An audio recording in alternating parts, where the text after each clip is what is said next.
A North Carolina favorite author, teacher, musician, and lover of our state's special natural resources, Bland Simpson has authored a beautifully illustrated new book, North Carolina, Land of Water, Land of Sky. And we'll talk briefly with him about his book and then turn the tables and have him lead a discussion about the history of North Carolina Bookwatch and its place in our state's literary history. All that coming up on this special edition of North Carolina Bookwatch. Quality public television is made possible through the financial contributions of viewers like you, who invite you to join them in supporting PBS-NC.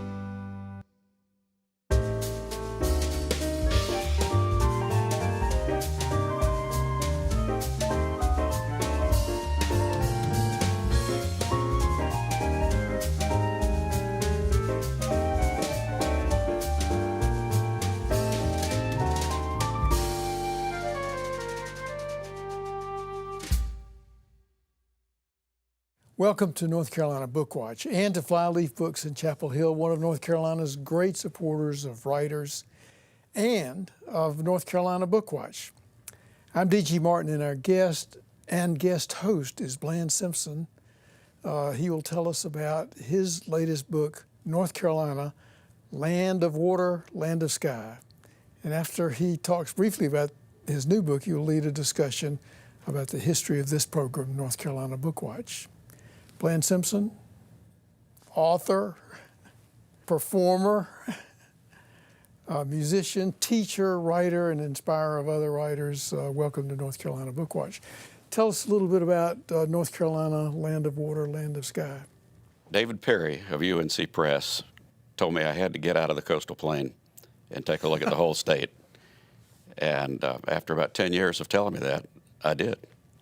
And of course I had the great help of my wife Ann, who is a terrific photographer and outdoorswoman, and eventually we looped in, as we say, Tom Earnhardt of Exploring North Carolina and Scott Taylor, with whom I'd done a book about 10 years ago, The Coasts of Carolina. Well, Bland, you're a great writer and know as much about North Carolina history in the context of our environment and where we live, but this book stands out. The photography is just phenomenal, and the organization of the book. Well, thank you. We went from, we've been doing these coastal books going from north to south down the coastal plain, and this we went from, everybody says mountains to the sea, but we went from sea to the mountains, climbing the whole way and saving the part we knew really least about, I think, because we're both coastal people, Ann and I. For the last, and we had a lot of help and have had a lot of fun going to well-known places and to very obscure places. You know, you own the coast and the sounds and water between the banks and the coastal plain. What did you learn about the Piedmont and the mountains that you enjoyed sharing with us the most? Oh, I think going to places like Weymouth Woods. I've been to Weymouth Center many times, but it was only 4 or 5 years ago that I went to Weymouth Woods for the first time and saw the beautiful longleaf stands there. I took some students both to Weymouth Center and Weymouth Woods. This is in southern, or near Southern Pines? Yes, well, right in Southern Pines, both of those places. And you tell us how it kind of got there. Yes, tried to. And Weymouth Center is just very popular. I mean, it's a literary epicenter. It's where the Literary Hall of Fame is. And what about when you got to the mountain? What would be some of the highlights of the things that you found in the mountains that you loved and that needed to be talked about? One of the main ones, DG, would be Bluff Mountain. It was the first major project of the North Carolina Nature Conservancy in the late 70s, and that was what was happening when Ann went to work there. It's a stunning mountain in the midst of many stunning mountains up in Ashe County. It's you go up one of the steepest switchbacks you can imagine and get up there about, I don't know, a quarter mile or so into the sky from where you started, and then you find this tabletop flat top. And looking around at many places, you'd say, I'm in Edgecombe County, or I'm down in Brunswick County. And there's a beautiful fen right in the middle of it that a trail goes all the way around. But when I first went up there, I learned that the top of Bluff Mountain eons ago was the valley floor for mountains that were higher than the Rockies. So they've eroded all down, and now we've got this mountain that used to be at the bottom. There are a lot of great folks working in the land conservation and preservation area, and we have a lot of work to do. We've just added over this decade almost 1 million people. We're going to add another 1 million in the 2020s, and we've got to keep our green spaces. We've got to keep our water clean, and we've got to protect our farmland. We lost 600,000 acres of farmland in the previous decade, back in the aughts, as the old timers used to say. You can't keep doing that and have a major farming economy, and that's our biggest industry in North Carolina. It's a $90 billion industry. Well, Bland, a great book, a beautiful book. Thank you for writing it and sharing it with us now. And that's one of the reasons we wanted to visit with you. And the other reason is that you've agreed to sort of lead a discussion about the history of this program, about the history of North Carolina Bookwatch. So can we turn the program over to you? Sure. DG, I've got you where I want you. I want you to tell me, if you can, and I bet you can, how does a man, a Davidson basketball player, a Green Beret, a Yale law graduate, a Charlotte attorney, a UNC leader, and a devoted political figure become a leading cultural ambassador for North Carolina literature? Oh, Bland, well, I might challenge the premise of your question. Please don't. But I'm happy to have been a part of North Carolina Bookwatch for more than 20 years, and it's a highlight of my life. And as we would say in the trade, how'd you get this gig? Well, I don't know. I don't know why they picked me. They must have been desperate. But what happened is that back in the late 1990s, the staff and management came up with the idea of beginning a program for North Carolina books. We had a wonderful woman who was the first host, and she would still be doing that program if the management had anything to do with it. But her husband moved to Hong Kong, and she decided to go with him. So she had made the program successful and popular, and so they needed somebody else. And why they picked me, I don't know. I certainly wasn't prepared from a literary standpoint. I wasn't any great student of literature or all that familiar with North Carolina literature, but I had television experience, both in leading programs on cable television, on being helping with some specials for UNC TV and for fundraising.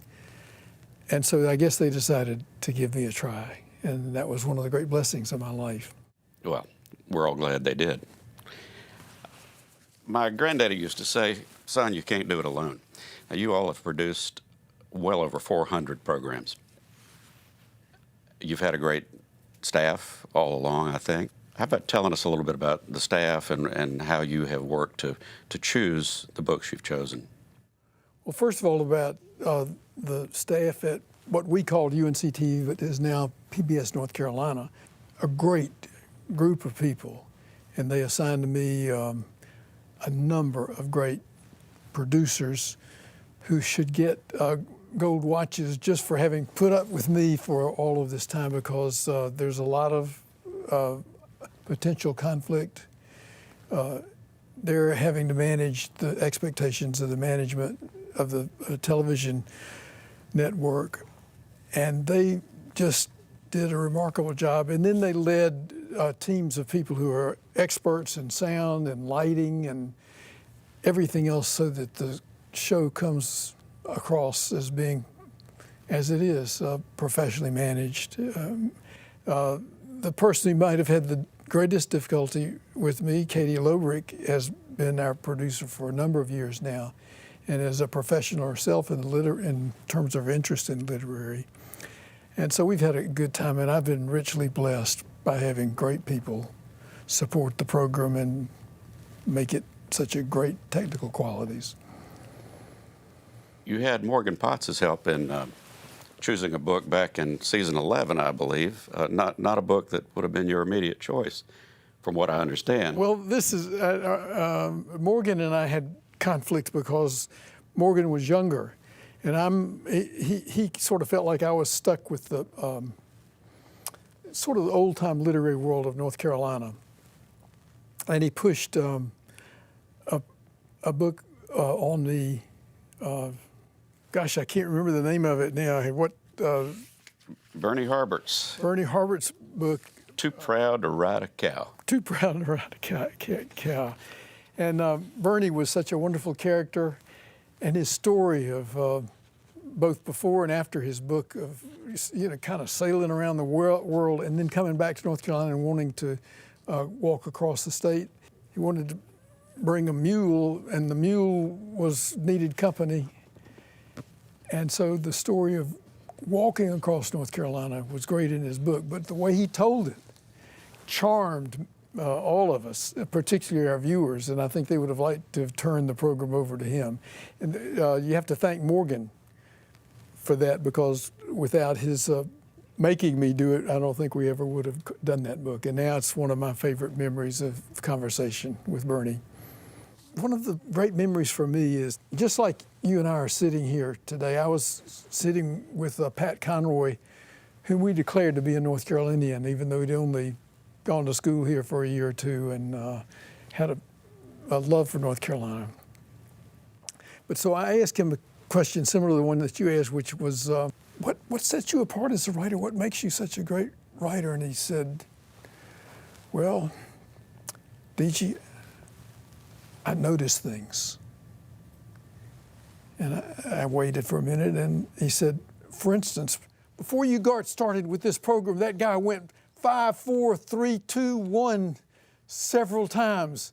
And I said, well, that's why is that special? He said, I don't know why it was special, but I will go home and write it down, and I will use it someday. So when people ask me what it takes to be a good writer, I remind them that one of the things is that you notice things, that you really notice things. That's a great story. Now, you had quite a round table on Lee Smith's side porch one time in Hillsborough. Lee, Clyde Edgerton, Alan Gerganis, along with editor Shannon Ravenel, talking about the process of writing and the art of storytelling. And I wonder, what lessons or ideas did you glean from that session? Well, it's jam-packed. It's a special, and Katie Lobrick edited it and made it work into something that I think should be a part of a lot of writing courses.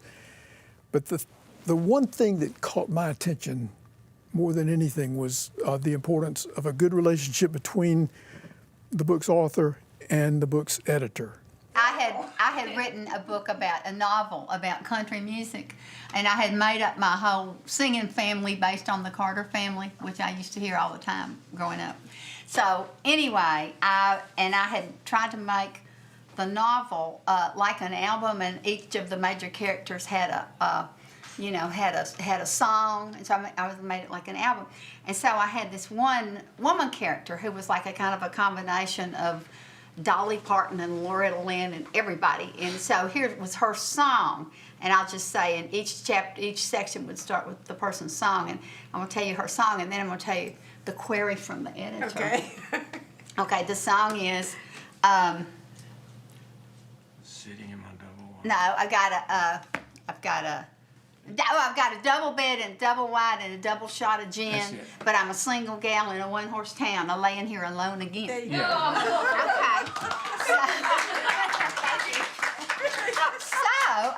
So I get back this query from the editor, and here's the query. It says Q, it's Q, and then this little thing, and it says double wide what? Well, double wide Did I say trailer. She something? didn't know that. I mean, she just didn't know that. So, I mean, there's no editing me. You didn't know that. I had a character, this was long ago, Shannon, Okay. in July 7th when we Yes. first started working Right. together. And We I published her first 2 novels Simultaneously. simultaneously. This is I had a character who said, I might could go. And Shannon circled that. And in her note in the margin, she said, now would Kate use poor grammar? and And I remember I wrote you back and I said yes. she might would. she might because I made the point that I was like, what, 26, had Yeah. been to college, Yes. and nobody had ever told me that before. So I learned. And Shannon Ravenel was a part of the program, and she had edited all of these authors. And all of them talked about how wonderful it was to have a relationship with somebody who can tell you where you're wrong and where you appreciate it, or give you a suggestion of how you might make the writing better. So the lesson for me was that if I ever wanted to write like this, what I would really covet would be an editor who would be a colleague and a cooperating person. Just as you said, it's really hard to do it by yourself.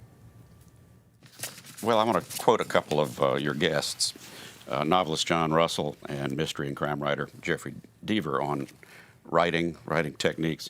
John Russell said that he frames his characters, and then they, in his words, start misbehaving.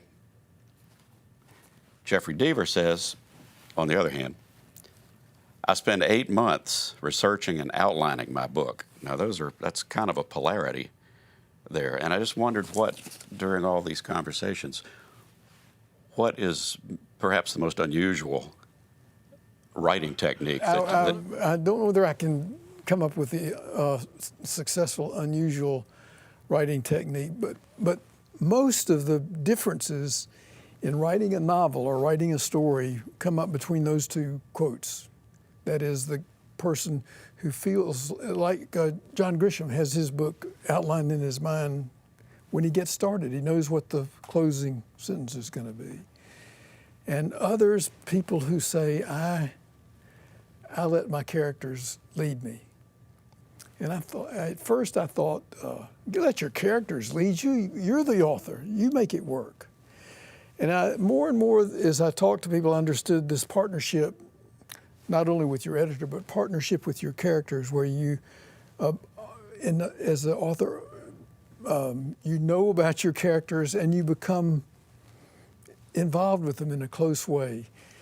And so as a plot kind of develops, it can be a successful plot that's character-driven.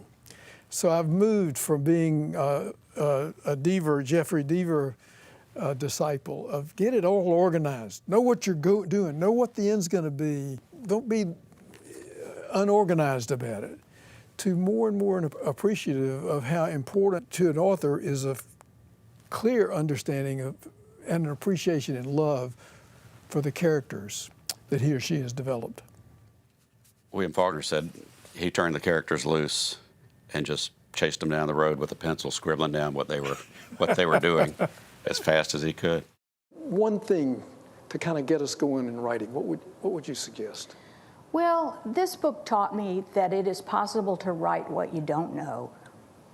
And all writing teachers say, write what you know.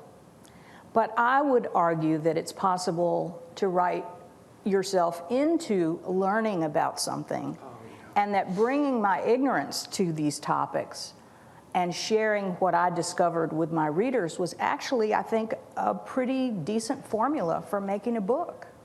I really went after things I didn't know. So I'm not a chef, I am not a botanist, I am not a trained historian, but I'm interested in people. I love to interview them, I love to tell their stories, and I found a theme that I could pull a thread through this book. I love this. I mean, so you're saying, okay, DG, you don't know anything about anything. That's a great blessing because you've got a whole empty slate to go out and learn something and write it down for other people. Right.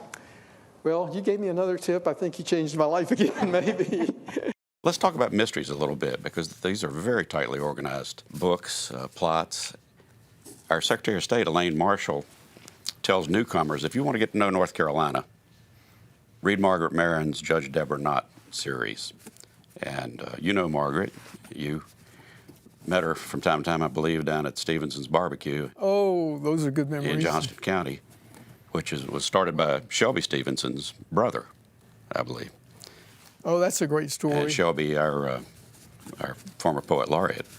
Did you know the story about how his brother got in the business? Of barbecue? Yeah.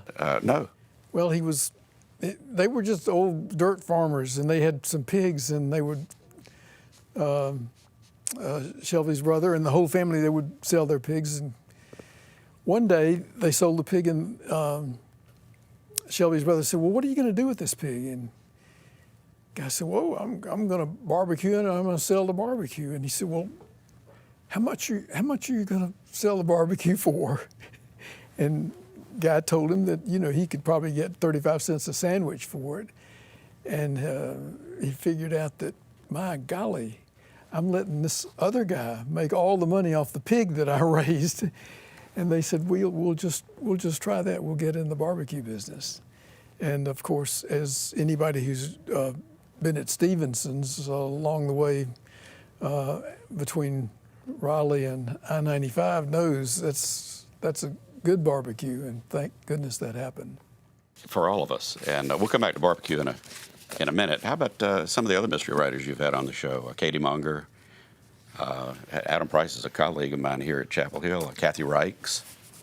Well, Kathy's wonderful and been very successful with a formula that involves mysteries, not the typical ones, but ones having to do with the way the body works. She's a forensic anthropologist, I guess. But anyway, she can take bones and figure out how those bones got separated from their body. So those mysteries, where the conclusion comes in a surprising way, but it has to do with the workings of the body, sort of the science of it. There are other mysteries. Like Katie's books are almost inside look at North Carolina, and so the mystery is kind of woven around North Carolina political life and social life, and it makes the mystery even richer. Wiley Cash, one of our great, we can't call him up and coming anymore. He's come. He's here, but his mysteries are set around characters and situations almost always in North Carolina, often in Gastonia, that come to a conclusion, surprising conclusion, but one that, well, of course, that you couldn't predict or really describe the formula to it. One of your political opponents, who was also one of your great friends on the show, Governor Jim Martin, former Governor Jim Martin. And didn't he have a little dust-up concerning evolution? Yeah, Jim Martin was a great friend. We lived near each other and had the Davidson connection. In fact, Jim Martin taught me a chemistry lab at Davidson when I was coming along. But we got on the other side, each other's other side. But he wrote a wonderful book, and his book was basically kind of a religious science book, but saying how you could believe in what science teaches us and still be devoted to your religion. The Bible tells us about that relationship, the proper relationship between humans and God, our Creator. And there are other traditions that have had different insights over history and of their civilizations that are slightly different, but they all have this innate understanding that there was a purpose in our being here, and that purpose implies a design concept and implies a creator. And that's true in astronomy, it's true in physics, it's true in biology with the complexity of that code of DNA. But when he was governor, he was traveling down east one time, and he stopped at this gathering place, and they had this big old, I guess it's a big old fossil of a whale, or part of a whale. And the people down there were so proud of it, and they were bragging about it. And so Governor Martin said, this really is something. That said, this must be 6 million years old. And the guys who gathered around admiringly said, well, at least 6,000 years old. And Jim Martin realized he was coming into conflict with, views of the Bible literally. He says that he was wise enough not to follow up on that conversation and leave it right there at 6,000 years. You have never shied away from what is often called these days hard history. You've had David Zucchino on the show talking about Wilmington's Lie, the 1898 coup. You've had William Darity and Kirsten Mullen talking about From Here to Equality. And reparations. Reparations. You've had Gene Nickel on The Faces of Poverty, whom John Grisham interviewed. How have audiences responded in general and in particular to dealing with tough facts? We haven't had any complaints about dealing with these matters, and maybe it's because we try to be balanced and we're not solely preaching about the environment. We're talking about books, but there have been some really great books that deal with these tough issues. And Zucchino's book about Wilmington is one of those. And of course, Zucchino he could have just sat around writing, but he decided he needed to help cover the stories in Afghanistan, and spent every other month in Afghanistan. He's covered Afghanistan since December 2001, and during the recent collapse of the Afghani government and our removal from there, he was writing the headlines in many of the stories that first week, the week that started the 15th of August. Yeah. That's his work in the New York Times. He writes a good book, too. He does indeed. He does indeed. And Wilmington's Lie won the Pulitzer Prize for general nonfiction this year. So, great writer and a great friend. Well, this is off the subject, but talking about David reminds me, when the COVID crisis hit us, it was impossible for us to get authors to come in to do interviews. It was just too risky. And so we were stuck. And we realized pretty quickly that we could stay in communication with Zoom. Welcome back via the internet to Chapel Hill and to North Carolina. We're very proud of you. And thanks for being a part of this program. And Katie Lobrick said we could try to do a Zoom interview with our authors. And the first one that we did was with David, and it was a mess. On my home computer, David was pretty well set up because he's a professional. Katie was gathering together, and thanks to her, she turned what was some maybe not the best quality tape into a doable program, and we realized that we could keep on doing them, and we got so that we were doing remote programs and having it work out successfully. But David was the first. Well, he is ever ready. Let's talk a little about food. Not everybody knows this, but a lot do. You're a food writer.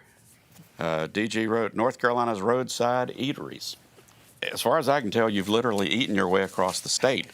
And as if some of our other author friends, John Reed, David Ciesielski, Bob Garner, I don't know how you're all such slender men, given the reports on what you've eaten. I wonder if we might look in on chefs, writers, Ricky Moore from the Salt Box in Durham, and Vivian Howard, Deep Run Roots, famous. Two great people. My guest is Ricky Moore, author of Salt Book Seafood Joint Cookbook. Yes. Ricky Moore, welcome. Glad you're here. DG, thank you so much for having me. I've already told you, I'm a huge fan of yours, so this is a wonderful opportunity to kind of have a conversation. Well, it's exciting for me, and And of course, reciprocally, you are one of my heroes for a lot of reasons. Tell us a little about their Well, Ricky, visit. he and I share the experience of and love for the Army. And he learned to cook in the Army. And other people would say, gosh, I don't want to. He took pride in the food that he served in his unit or in his base, and always working to figure out how to cook in volume and still have it be attractive. He got so interested in cooking that when he came out of the Army, he ultimately made his way to the Culinary Institute of America, which is sort of like Harvard or UNC of where chefs want to go to learn how to manage a great restaurant. So here is this, poor African-American kid from down in the New Bern area, comes up, gets a good education, is a professional in the food business. And what does he want to do? He wants to open a shack and cook food, seafood, fresh seafood, and serve it and enjoy that. And that's what he did. He did what he wanted to do, and because he's doing what he wanted to do, and because he was understood that one of the secrets to serving good seafood is getting it from the right people, fresh from the shore, and he worked out his connections. You'd rather be in charge and running and have as your own a smaller operation than to be working for somebody else in a 3 or 4 or 5 multi-star French restaurant? Well, I would say this, DG, because I've done that before. But when I reached a certain part of my career, I was like, okay, I want to do something simple, something straightforward, but apply all of that fine dining technique that I learned to this sort of concept that I could feed the masses with. And so a lot of people can identify. So the sad part that I've just learned is that Ricky was successful enough to open another branch in Durham of the Salt Box. And it's that branch has been so successful, and the trouble of getting a new lease on the original Salt Box was so difficult that he is closing the original Salt Box to concentrate on the regular restaurant. And that made me sad for a moment as a historian, but when I realized that that means he's going to be spending a lot more time at his regular restaurant. May the Salt Box live on Yeah. forever. He's a wonderful man. How about Vivian Howard and her visit with Bookwatch? Vivian is, one of the most attractive people that you'd ever meet, and so ambitious and in a very positive way. But she was, the only way Katie could arrange for her to come was to catch her on the way to a flight where she was going to New York or someplace for another interview. And we caught her, and she was just as gracious in person as she is on the screen. And you have to really admire her as a loyal North Carolinian for coming back from New York, where she sort of learned the trade, to her hometown in Kinston, and opening a restaurant in the middle of Kinston has contributed to the revival of that town. You've been working in New York, training under some of the best chefs in the nation or in the world, and then decided to come back home. How did that decision to come back home lead to this wonderful book, Deep Fried Roots? That's a long journey, but I certainly would never have written this book or had the opportunity to do so if I hadn't come back home. Almost indefensible decision that you guys made. Tell us about it. We were working and living in the city, and, from the outside, I guess it probably looked like we were on the up and up, but living in New York is a struggle. and we both worked several jobs. We had this little catering business on the side, and we had an opportunity here.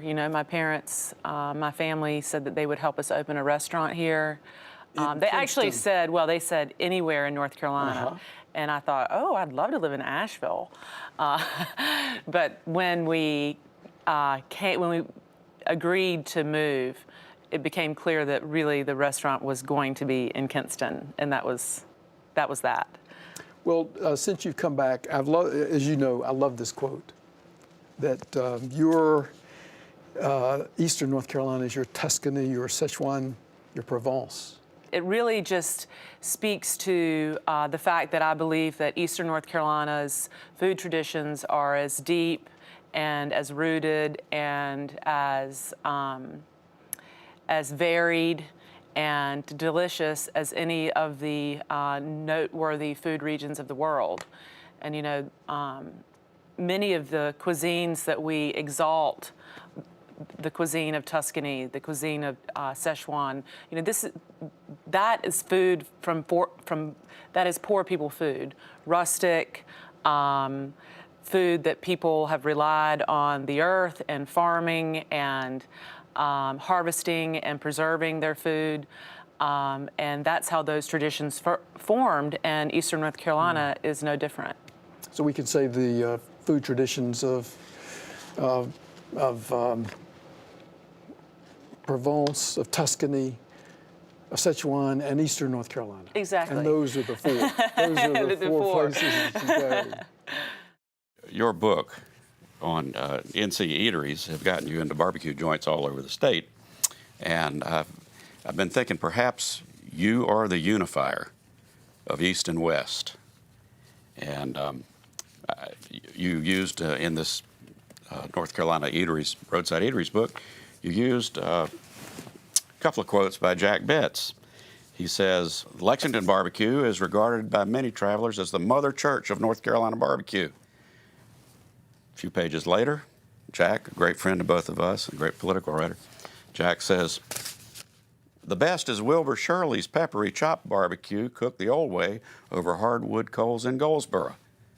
And you've had Jim Early, Bob Garner, John Shelton Reed, and Dale Volberg Reed with Holy Smoke, John being a proponent of the True Q, the wood smoke barbecue.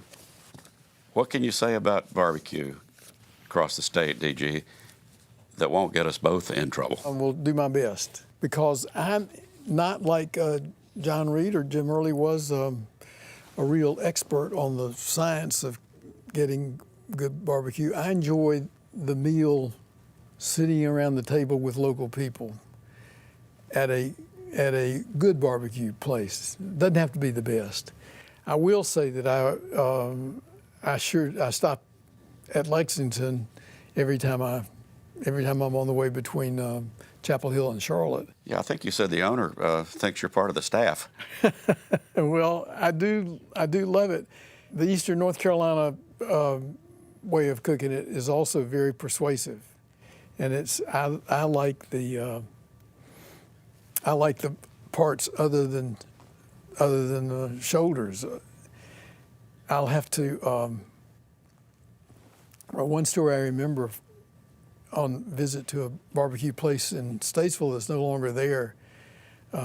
Charles Kuralt visited it one time, and he wrote about it and said something like, this was done absolutely the right way. It was cooked over wood coals all night long, cut, chopped, ready, fresh, but there's only one thing wrong with it. And it wasn't a whole pig. You missed the other parts of it.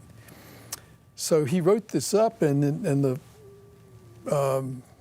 Statesville barbecue place was kind of shocked that he hadn't made a real unqualified compliment for their barbecue, because it's pretty good. So they put up a sign which just said, this is what Charles Kuralt said, and if you want grist and fat, in your barbecue, we'll be happy to add it. before we serve it to you. So Charles Corral got him to bring on the gristle. Bring on the gristle. Several years ago, you shared the chair, the Bookwatch chair, with the late Randall Keenan of Chinquapin, which is Tim's Creek in his fiction, and with the member, scholar, and author of the Lumbee tribe, Melinda Maynard Lowry. And I think that was a wonderful thing, a very generous and thoughtful thing. And I wondered if you'd tell us how you and the Bookwatch staff came to do that. It wasn't, mainly my decision. This was a decision from, we'll say, the PBS NC staff, from Katie, and that was that we needed a little more variety. And one of the ways, and we also needed to begin to figure out how we would handle the program when I was gone, have a succession plan, and that we would try to get some other people. And they were kind enough to say, we'd like people that you would recommend. And of course, Melinda and Randall were people who were friends of mine and were just great. They were articulate and also, of course, very well informed about North Carolina literature. Each one of them had 2 programs, and they selected authors that they thought needed attention or that they would like to interview. And those programs, I don't know, they were very popular. I don't want to say they were more popular than mine, but they probably were. But anyway, it was a great thing for us to do. And of course, both of them had been guests on North Carolina Bookwatch, so they were at home. And I think it was an experiment that worked out very well. I'm glad you did it. One of the highlights of it, of course, was when we persuaded Melinda to sing a song about being proud to be a Lumbee, a song that had written by her late husband. And she just kind of did it, sang it on the spot, and that was one of the highlights of the whole series of Bookwatch. We just got a minute, but I've got one question. Okay. You went to Southern California and became a documentary film. Why'd you come back? I love North Carolina, and I came back because I love to write and I love to read, and there's no richer material to write about than Lumbee history. Well, will you give us more Lumbee history in another book, or are you through? I hope so. I don't know yet. I'm gonna reserve judgment and wait and see how others respond to this book. I want you to tell me one more thing, and that is that your late husband wrote a song about the Lumbee. Proud to be a Lumbee Indian. Can you recite it, or? Yes, I'm proud to be a Lumbee Indian. Yes, I am. When I grow up into this world, I'm gonna be just what I am. My mother and father are proud of me. They want me to be free, free to be anything I wanna be. All right, I gotta stop. Melinda, thank you so much for being our guest on North Carolina Bookwatch. My pleasure. And thanks again for being such a wonderful guest host. Thank you. Last year. I enjoyed it. Well, we're a diverse state with diverse literature, and I think we should head for the barn, perhaps, with get some thoughts from you about how a multi-ethnic state, an immigrant state, will look in its literature and seem in its literature in the future. Do you see any trends there? Well, I'm not an expert at seeing those trends. Lee Smith helped me understand this by explaining that Southern literature is not just the way the South was 50 years ago or 100 years ago, 150 years ago, that it involves the contributions of the multi-ethnic state that we now have. I think we've done a good job of reaching out. I think we wish we'd done an even better job of bringing in North Carolinians who have roots in other places. But we've got people whose families came from India, whose families came from Palestine, as well as a little representation from Latino growing population, and to the extent that African Americans are viewed as not part of the regular thing, that they are viewed kind of as immigrants, which they're not. They've been here longer than most, their families have been here longer than most other families. But North Carolina has really the benefit of some great talented writers like Randall Keenan, who happen to be African American. Your son's got some other talent, doesn't he? He does. He's a poet, and he's got a great poem about African American art. Let's listen to it. Jeffrey, it's all yours. Thank you. You see, I'm striving to start movements like I'm a young Romare Bearden. I got a couple legendary cool cats in my circle, but me, honestly, I'm still working to grow this beard in. I'm black like exploitation films, I'm bad like Mike Jack, and I'm relevant like Afro-Cobra, so I've never ever had my mic jacked. Yee-hee! You see, I got bit, and I started absorbing black venom the moment I shook hands with Professor Phillips and Professor Anderson. Now I'm infused in my art with black power as I move my hand and blend, and each stroke that I make will redefine the way that you see as I practice my blackness on canvas like the artist of the way you see. You see, it was our ancestors guiding me, melanin dripping as I wrote this on loose leaf, and I would have given Sarah Bartman 2 seats because I know she was so tired of standing and being examined. Now look how far we've come. We've got powerful, creative, smart women where we're at right now planning on creating art until the hidden truth seen. Over the course of my studies at Howard, my mind slowly spiraled into a new scheme, and I started replacing my bad habits as I woke up into a new dream. Now I'm a mix of Martin, I'm Malcolm, I'm a dash of Marcus Garvey, I'm Biggie, Tupac, Basquiat with a whole brash artist army. I'm standing with my tribe working together like the Comanche workshop, demanding the hurt stop, dismantling your thoughts, sure as the planet's core's hot. And this planet's a sure shot. Respect to Roy D. Carava and James Hinton. I guess that my brain's hinting that if we don't carry the torch on, the future of black art's frame's gonna be missing. Because it's up to us to carry on the legacy of the black art aesthetic. Someone has the recipe to success, and I suggest we look for who last read it. Some, they say that I have delusions of grandeur, and I just say, what's wrong with having changed the world written on every single page in your planner? Thank you. And you've had Etaf Rum, Palestinian American, on the show? Yeah, Etaf Rum is a historian herself. She grew up in a Palestinian family in Brooklyn. And so, and wonderful description of what the challenges are for someone growing up in that environment. And then she came down to North Carolina, went to, with her assigned husband, went to North Carolina State and came back to teach at her community college in Rocky Mount. And for me, this was such a great story that, like Betty Smith, Betty Smith came to North Carolina to write about growing up in Brooklyn, and so did Etaf. She couldn't write till she found a place in North Carolina. So these are North Carolina writers who've broadened our experience in seeing how other communities live. Anna Clapsaddle of Cherokee. Well, she says, as far as she can tell, she's the first Cherokee to be a novelist. First eastern branch of the Cherokees, and what a person, what a writer she is, as she helps us understand that at least in World War II, Indians were assigned to the balconies when they went to the movies in Asheville.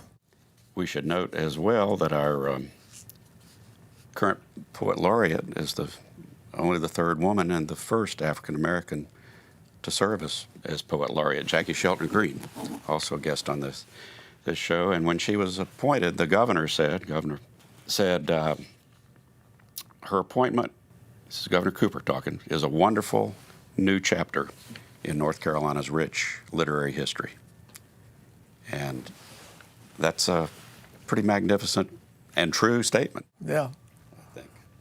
Well, she's certainly gained the respect and attention of every North Carolinian that she came in contact with, either through her own poetry or through her promotion of other North Carolina writers who might not have gotten attention from us if it hadn't been for her. DG, she told a story not too long ago. She said she was doing a poetry reading. She'd been invited by a group at, I think it was a Waffle House. And she said, well, that sounded unusual, so she went and did it. And several men came in and asked her if they could get a picture with her when they realized who she was. They were all wearing red MAGA hats. And her group that had invited her there said, you know, you're going to get a picture with them. And she said, yes, I am. I'm the poet laureate of all the people. And they took their hats off for the picture. And they turned to her after the shots were taken and they said, you do us proud. Wow. It's a That's wonderful, great wonderful story. Well, I want to conclude by reading a comment from Charles Frazier. He said, I'm not alone in thinking that D.G. Martin's work on Bookwatch for over 2 decades has been a great gift to the literary life and culture of our state. He has been an invaluable force in introducing a couple of generations of writers to an audience of book readers. And I'll add to Charles Frazier's remark, in doing so, through our literature and those who create it, you've been introducing our changing North Carolina to itself. Bland, thank you so much for coming and sharing this time with us. Thank you for all your great works, not just your books, but your music, maybe especially your music. Thank you, my friend. And so I'm very honored that you would be willing to lead this discussion about the history of North Carolina Bookwatch. It's what I call a big time. Well, thanks to Bland Simpson for being our guest and guest host on North Carolina Bookwatch. And as always, thanks to all of you for tuning in and watching. And I look forward to seeing you soon.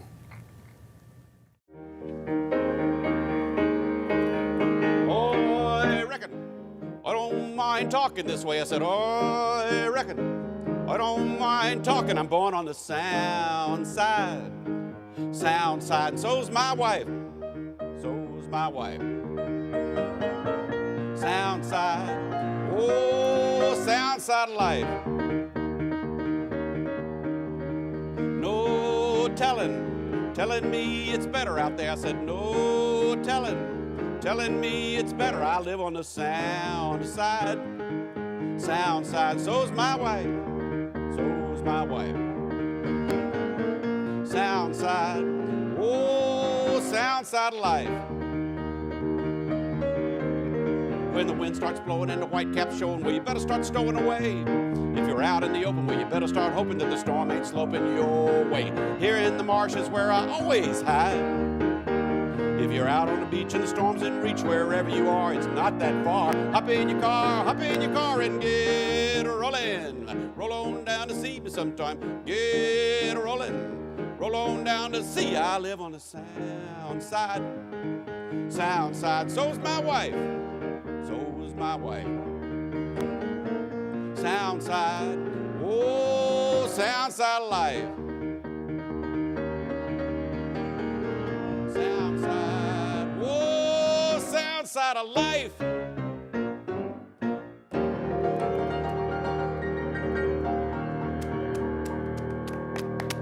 Little Rivers.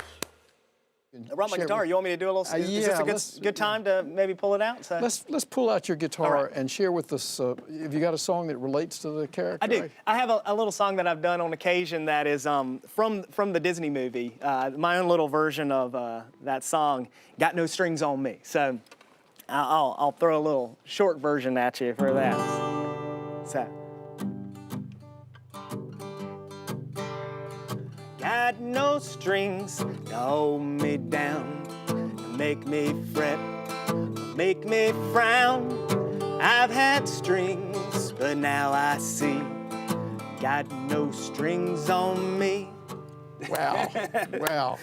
Well, the music is fantastic, and thanks for sharing that with us.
Quality Public Television is made possible through the financial contributions of viewers like you, who invite you to join them in supporting PBS NC.